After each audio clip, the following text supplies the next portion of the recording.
네, 안녕하세요. 워드 프로세서 필기 강의 다시 시작해 보도록 하겠습니다. 14번 보기 1의 문장이 보기 2의 문장으로 수정되기 위해 필요한 교정부호들로만 올바르게 짝지어진 것을 찾아보시오라고 되어 있습니다. 자, 보기 1과 보기 2의 내용이 수정되는데 필요한 교정부호들을 여러분들이 알고 가셔야 되는데요. 그래서 먼저 이 문제를 풀기에 앞서서 교정부호들을 한번 보도록 하겠습니다. 선생님이 미리 예시와 교정보호의 명칭, 어떻게 쓰이는지에 대해서 간략하게 해왔고요. 자, 보시면 첫 번째는 사유뜨기입니다. 사유뜨기 띄어쓰기라고 생각을 하셔도 됩니다. 그래서 산업재산권 등록이라는 단어들 사이에 재산권 등록이 지금 띄어쓰기가 되어야 되죠. 단어와 단어 사이이니까요. 그런데 지금 띄어쓰기 안 되어 있기 때문에 예시처럼 재산권과 등록 사이에 띄어쓰기 부호를 넣으면 산업재산권 등록이라는 형태로 띄어쓰기가 되겠고요. 두 번째로는 붙이기입니다. 띄어쓰기가 돼서는 안 되는, 그죠? 산업은 한 단어이기 때문에 붙여서 사용을 해야겠죠? 그래서 산업재산권을 띄어져 있으면, 죄송합니다. 지금 여기가, 선생님이 파일을 잘못해서 산업이라고 이렇게 붙이기가 돼야겠죠? 네. 다음 세 번째, 삭제하기입니다. 네. 산업 등록 재산권 중에서 등록이란 단어를 빼고 싶으면 이렇게 돼지 꼬리처럼 두 번 하시면 산업재산권이라고 이렇게 삭제가 되겠고요. 줄 바꾸기 같은 경우 자, 등록합니다. 그러나 라고 되어 있습니다. 그래서 이 형태에서는 이렇게 줄 바꾸기를 하시면 등록합니다. 그리고 한 다음 줄에 그러나 이런 형태로 바뀌게 됩니다. 자, 다섯 번째 줄이기입니다. 자, 줄이기 같은 경우는 산업재산권이 지금 다른 줄에 있죠. 근데 같은 줄에 하고 싶을 때는 줄을 이어서 한 줄로 표시될 수 있도록 하는 것이 줄이기고요. 삽입하기는 이제 좋은 보내세요. 말 이상하죠? 그래서 좋은 하루 보내세요라고 하루라는 단어를 삽입할 때 사용하는 문장 보호입니다. 마지막으로 수정하기입니다. 수정할 글자와 수정해서 들어갈 글자를 동그라미 친 후에 화살표로 모양을 나타내주면 예시처럼 나주상업 중학교가 아니라 나주상업 고등학교 이런 형태로 수정을 할 수 있게 되겠습니다. 자, 그 다음은 자리 바꾸기입니다. 보시는 것처럼 S자가 옆으로 누워있는 형태고요. 그래서 고등학교 나주상업이 아니라 자리 바꾸기를 하면 나주상업 고등학교 이렇게 형태가 바뀌게 되고요. 들여쓰기와 내어쓰기는 이제 방향에 따라서 바뀌게 됩니다. 들여쓰기는 왼쪽으로 볼록하게 튀어나와 있죠. 그래서 이제 줄을 왼쪽으로 튀어나와 있기 때문에 오른쪽으로 민다 라고 생각하시면 되겠고요. 반대로 내어쓰기는 한 칸을 의미 없이 띄어쓰게 될 경우 오른쪽으로 튀어나와 있는 것을 왼쪽으로 당긴다 라고 생각을 하시면 되겠습니다. 끌어내리기와 끌어올리기가 있습니다. 규칙을 반드시 지켜야 합니다. 지금 반드시가 다른 줄이 되어 있죠.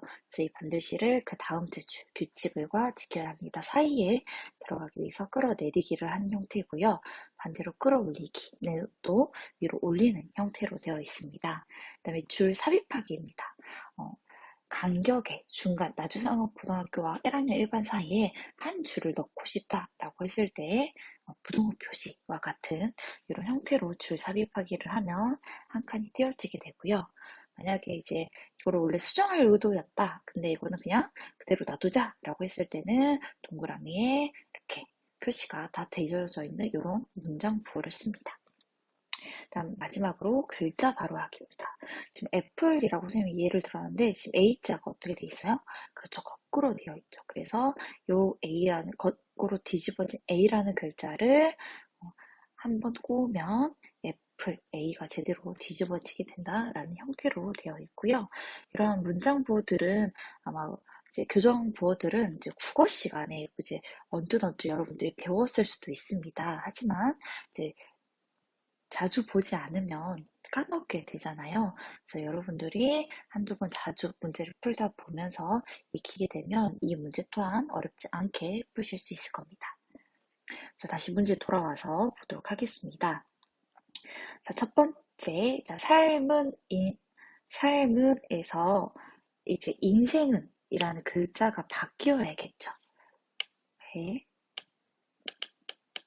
잠시만요. 자, 그래서 내용을 바꿔야 되기 때문에 일단 정답은 2번이고요. 내용을 바꿔야 되기 때문에 이 삶은을 무슨 글자로 인생은이라는 글자로 바꾸는 내용 바꾸기 기호를 써주시면 되고요. 그 다음에 언제나 스스로 부딪혀 경험하고 도전하는 모든 사람에게가 아닌 모든을 빼야겠죠. 그래서 빼야 되는 삭제하는 교정부호인 이런 형태로 넣어주셔야 됩니다. 그 다음에 더 큰 영광을 안겨준다. 그죠? 큰이라는 글자가 추가가 됐죠. 그래서 여기 형태에서 큰이라는 글자를 이렇게 추가해주는 교정부호가 필요해서 정답은 2번이 되겠습니다. 네, 다시 한번 복습해 볼게요. 자, 1번의 첫 번째, 요거는 그죠? 교정 취소였죠. 교정 취소였고요. 두 번째 거는 우리 2번 보기에 정답이었던 첫 번째 내용 바꾸기였습니다. 자, 마지막은 그렇죠. 떨어져 있는 글자를 붙이기, 이어붙이기였고요. 3번, 이것 또한 그렇죠. 띄어쓰기, 사이뜨기라고 배웠죠. 다음에 똑같이 내용 바꾸기 나왔고요. 이어붙이기 나왔습니다. 4번 또한 내용 바꾸기, 이어붙이기, 교정 취소 이렇게 형태로 나오기 때문에 여러분들이 꼭 교정 부호는 알고 가시면 좋겠습니다. 자, 15번 보도록 하겠습니다. 다음 중 문서의 수정을 위한 교정 부호의 표기법으로 옳지 않은 것입니다. 정답은 1번입니다. 여러분들이 문서를 수정할 때 내가 잘못 글을 작성을 해서 이거를 수정하려고 할 때 실제로 어떻게 하는지 한번 보시면 좋을 것 같아요. 1번 문서 내용과 혼돈되지 않도록 글자 색과 동일한 색으로 표기한다. 만약에 검정색 글씨예요. 검정색 글씨인데 내가 나주라는 단어를 목포라는 글자로 바꾸고 싶어요. 그러면은 똑같은 색으로 바꾸는 게 눈에 띌까요? 그렇죠. 그렇지 않겠죠.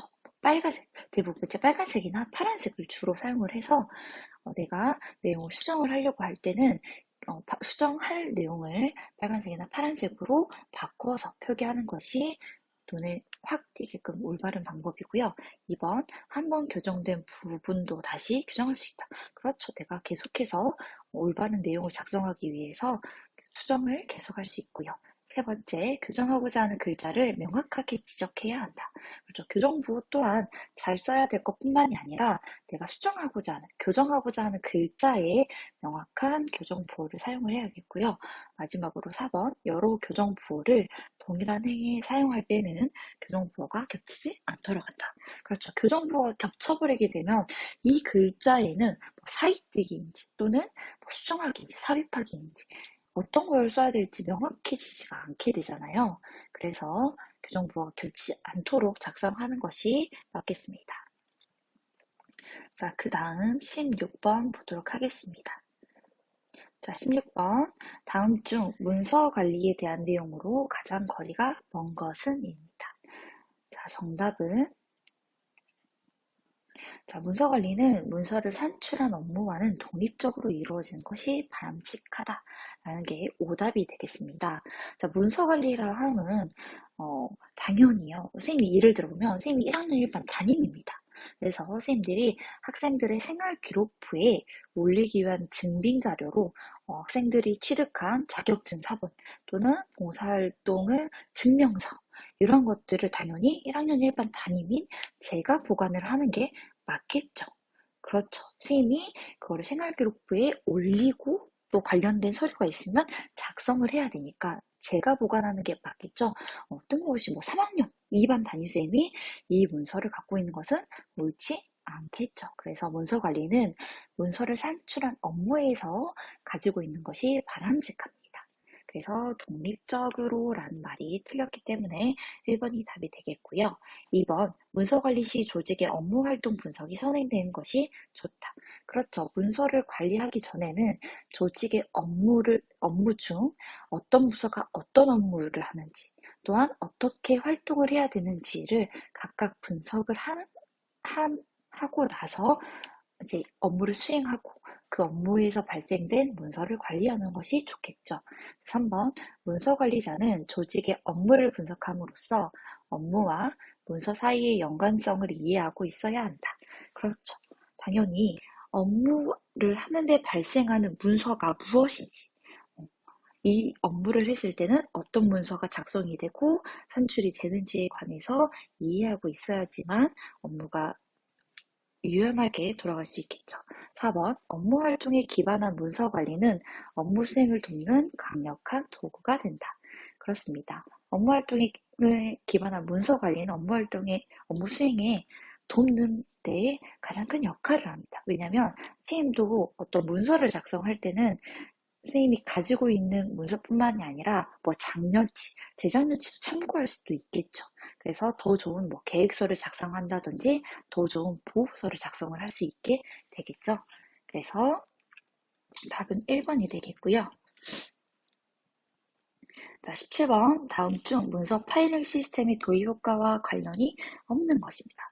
문서를 우리 파일철에 여러분들이 수업 시간마다 유인물을 받잖아요. 그러면 과학 파일철, 뭐 국어 파일철, 상업 경제 파일철 이렇게 파일철에 여러분들이 그 수업 시간에 받은 유인물을 보관해 놓죠. 차례대로 순서대로 보관을 해 놓죠. 이런 것처럼 컴퓨터를 사용할 때 여러분들이 발생되는 전자문서 또는 실제 문서들을 어떻게 해요? 그렇죠. 어떤 체계적인 규칙에 따라서 파일링을 해주는 것이 훨씬 더 효과가 좋을 겁니다. 이거에 대해 관련이 없는 것은 정답은 4번이겠죠. 당연히 첫 번째 문서 관리가 명확해질 거고요.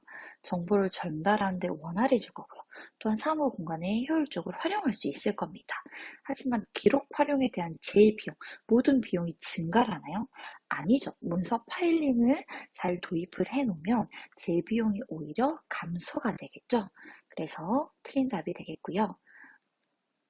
자, 18번 다음 중 전자문서에 대한 설명으로 적당하지 않은 것은 입니다. 자, 정답은 3번입니다. 같이 보도록 하겠습니다. 자, 일단 들어가기 앞서서 전자문서에 대한 개념을 알려드리고 가겠습니다.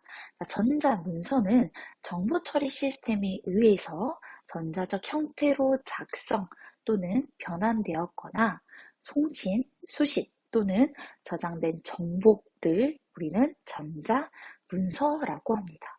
그래서 쉽게 생각하면 컴퓨터상에 있는 문서다, 형태가 없는 전자적인 문서다라고 생각하시면 되겠고요. 1번부터 보겠습니다.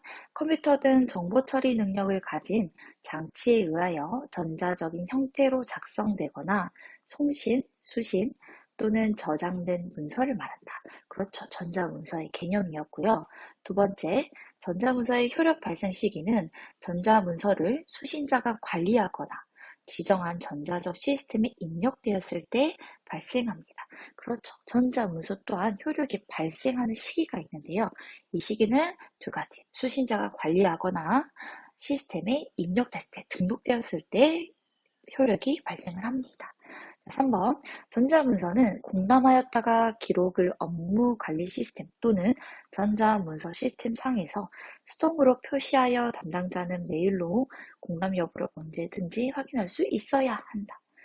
자, 여기에서 수동이란 말이 틀렸습니다. 수동이 아니라 자동으로 표시가 되고요. 수동으로 일일이 표시를 해야 되는 거면 되게 번거롭겠죠. 그렇죠. 그러면 우리가 업무관리 시스템 또는 전자문서 시스템을 사용하는데 비효율적이 되겠죠. 그래서 답은 3번이 되겠고요. 4번, 업무의 성질상 전자문서로 기한하기 곤란하거나 그 밖에 특별한 사정이 있지 않은 한 기한은 전자문서로 하는 것을 원칙으로 한다. 그렇죠. 문서를 작성할 때의 기본 원칙은 전자문서 형태라는 거 기억해 주시면 좋겠습니다. 자, 그 다음 19번 보도록 하겠습니다.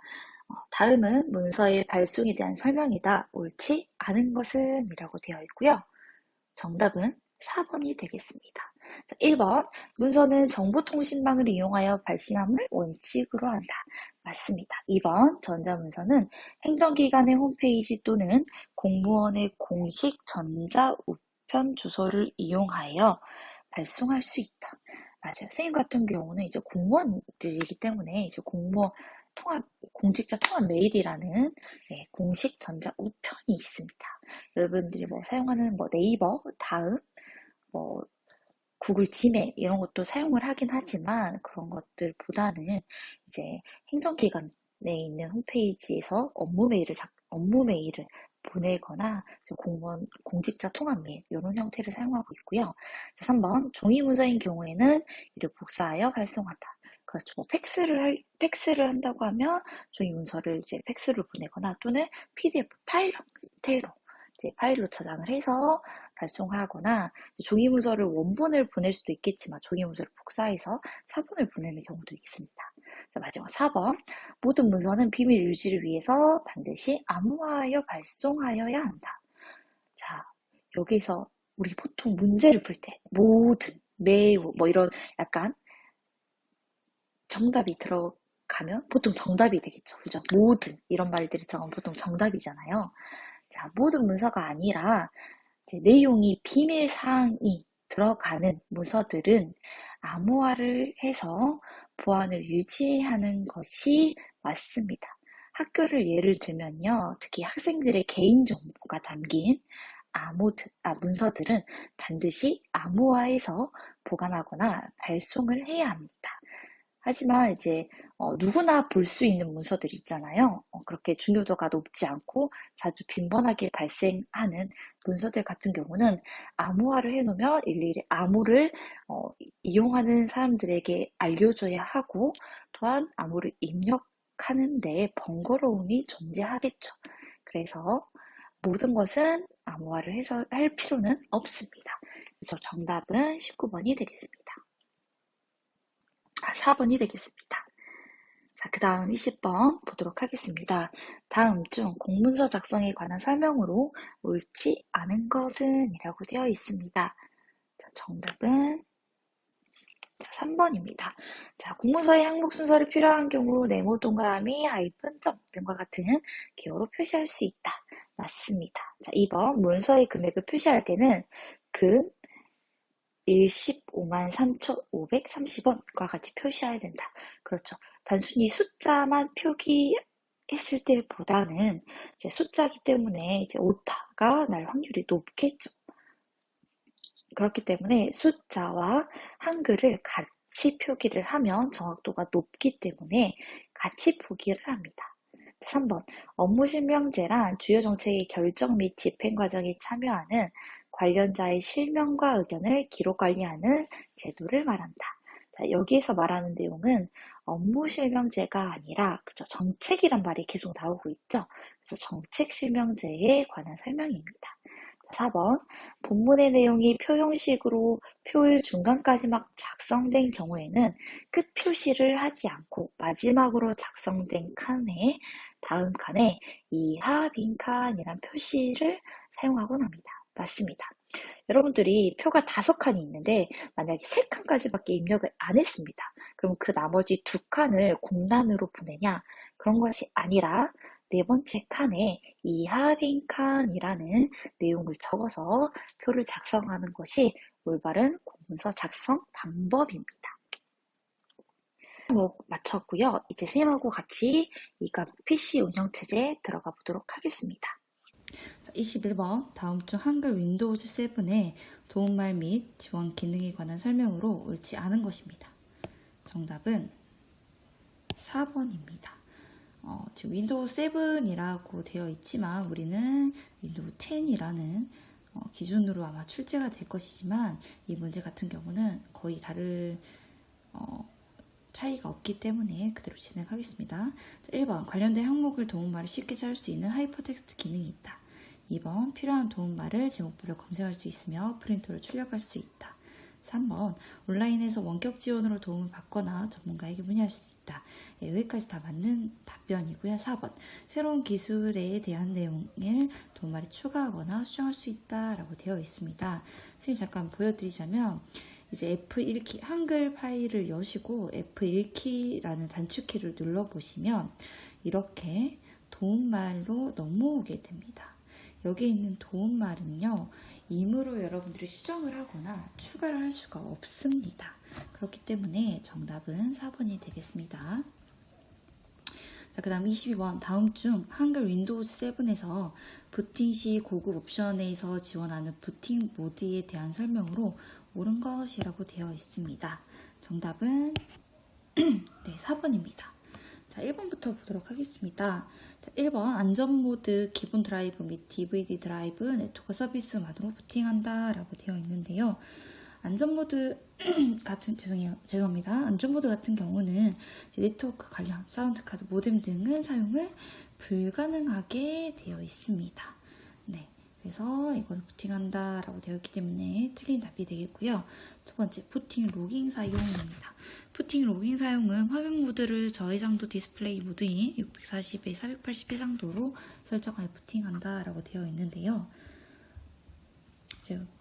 부팅 로깅 사용 같은 경우는 이제 문제가 발생했을 때 이를 이제 이용을 해서 NTBT 로그 텍스트 파일을 열어가지고 어떤 부분에 문제가 발생을 했는지를 확인할 수 있는 모드입니다.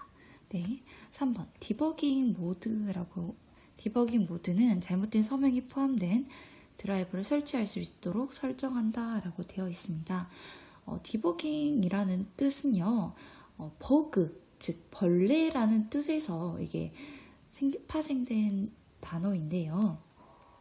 네, 이야기를 조금 드리자면 초기에 컴퓨터 개발자 중 한 명인 그레이스 하퍼라는 사람이 있습니다. 이 그레이스 하퍼가 컴퓨터가 고장이 났었어요, 어느 날. 그래서 그 컴퓨터 고장이 왜 났는지 원인을 조사하던 중에 그 컴퓨터 회로 사이에 나방 한 마리가 끼어 있었던 거죠. 그래서 그 끼어 있었던 것 때문에 컴퓨터가 고장이 났던 거였어요. 그래서 그때부터 컴퓨터에 어떤 문제가 발생을 한다라고 할 경우 우리는 이것을 버그라고 부르게 됐습니다.